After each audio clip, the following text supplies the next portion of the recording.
नमस्कार। आप सभी का हमारे चैनल जय गुरुदेव उत्तराखंड में हार्दिक स्वागत है। आज का विषय है रामायण में भगवान श्री राम जी के द्वारा दी गई कुछ प्रमुख शिक्षाओं पर विवरण। जैसा कि हम जानते हैं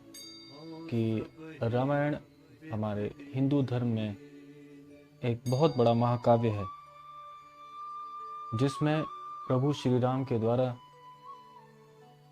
अनेकों वर्णनों में प्रमुख शिक्षाएं दी गई हैं, जो कि आज के युग में भी उतनी ही कारगर हैं, उतनी ही सिद्ध हैं, जिससे हम अपने जीवन में कई महत्वपूर्ण परिस्थितियों में उनके द्वारा, उन शिक्षाओं के द्वारा आचरण करना सीख सकते हैं। आज इसी विषय पर हम चर्चा करेंगे। वैसे तो प्रभु श्री राम ने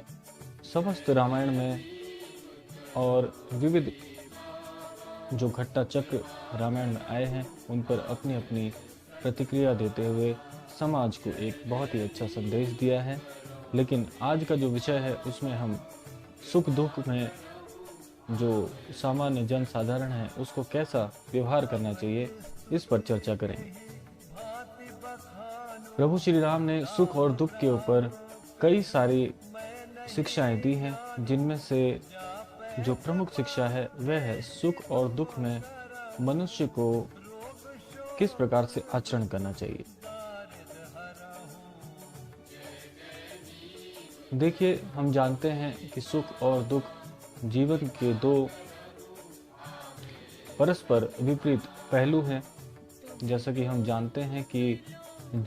जीवन में सुख आने पर आनंद की अनुभूति होती है और हम सभी प्रकार से खुश होते हैं और अपने परिवार और प्रियजनों के साथ में अच्छे पलों का, अच्छे जो घटना चक्र हैं उनका आनंद लेते हैं। लेकिन हम सभी के जीवन में समस्या, परेशानियां तभी उत्पन्न होती हैं जब जीवन में दुख का प्रवेश होता है। तो इस पर प्रभु श्री राम के द्वारा बहुत ही अच्छा संदेश दिया गया है कि जीवन में जब भी दुख का प्रवेश होता है तो व्यक्ति को या मनुष्य को सदैव इसे ईश्वर की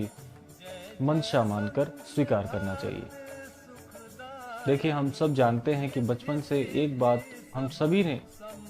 यह सुनी होगी अपने बड़े बुजुर्गों से, संत महात्माओं से और किताबी ज्ञान से भी, कि जीवन में जो कुछ भी होता है वह अच्छे के लिए होता है। यह बात सिर्फ हमने सुनी ही नहीं है, बल्कि रामायण महाकाव्य में, श्री रामायण में इस बात का वर्णन भी किया गया है कि यह बात प्रभु श्री राम के द्वारा भी कही गई थी, जब वह लक्ष्मण को महत्वपूर्ण शिक्षा दे रहे थे कि जीवन में जो भी घटनाएं हमारे सामने आती हैं वह इस नियति की, इस प्रकृति की, इस ब्रह्मांड की रचना और उसकी मंशा से जुड़ी होती है। क्योंकि यह नियति सबके भविष्य को बहुत अच्छी प्रकार से भली भांति समझती है, उसी के प्रकार प्रत्येक व्यक्ति के, प्रत्येक मनुष्य के जीवन में घटना चक्र उत्पन्न होते हैं। यहाँ पर प्रभु श्री राम कहते हैं कि जीवन में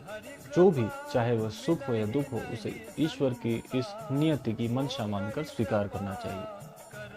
क्योंकि जीवन में सुख का पहलू जब आता है तो प्रभु श्री राम कहते हैं कि सुख को सदैव ईश्वर प्रत्येक व्यक्ति के जीवन में एक, आप यह मान के चलें कि एक प्रकार की मंशा प्रभु की रहती है कि वह व्यक्ति के चरित्र का निर्माण कर रहे हैं। क्योंकि सुख के समय में वह व्यक्ति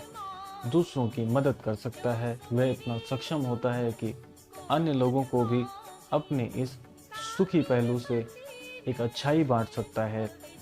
बल्कि ज़रूरतमंद लोगों की मदद कर सकता है, ईश्वर को याद कर सकता है और अपने इस अच्छे पलों को दूसरों के साथ साझा भी कर सकता है। वहीं दूसरी ओर दुख की जब घड़ी आती है तो मनुष्य सर्वप्रथम आज के युग में विचलित हो जाता है, दुख की परिस्थिति से दूर जाने के लिए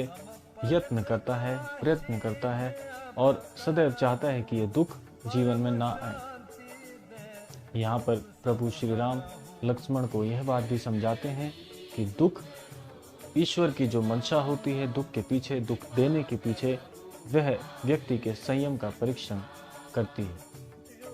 वह उस व्यक्ति को, उस मनुष्य को मजबूती प्रदान करने के लिए, उसके धैर्य को बनाए रखने के लिए नियति इंगित करती है कि मनुष्य को सदैव धैर्य का साथ देना चाहिए, क्योंकि असली मायने में सफलता का असली आशय वही व्यक्ति जानता है, वही मनुष्य जानता है जिसने हार का मुंह देखा। जी हाँ, बिल्कुल यही जो आप सोच रहे हैं कि सफलता के असली आशय को एक हारने वाला व्यक्ति ही समझ सकता है, क्योंकि वह जानता है कि जो व्यक्ति सफल है वह उससे कहीं ना कहीं बेहतर था, इसीलिए वह सफलता को आज आनंद से अपने जीवन में भोग रहा है, और वह असफल व्यक्ति उस सफल व्यक्ति से कहीं ना कहीं कुछ ना कुछ ज्ञान सीख ही रहा है। तो प्रभु श्री राम इस बात पर हमें यह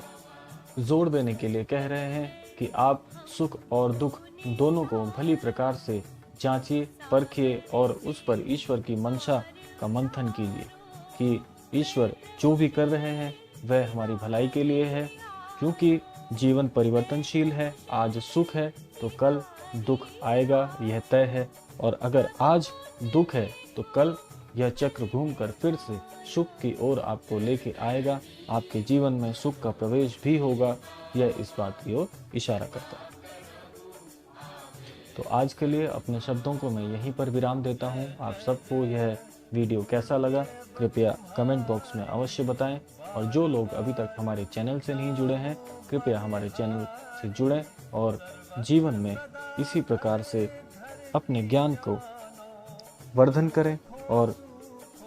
प्रभु के चरणों से जुड़े रहें। जय श्री राम, जय श्री उत्तम, जय गुरुदेव।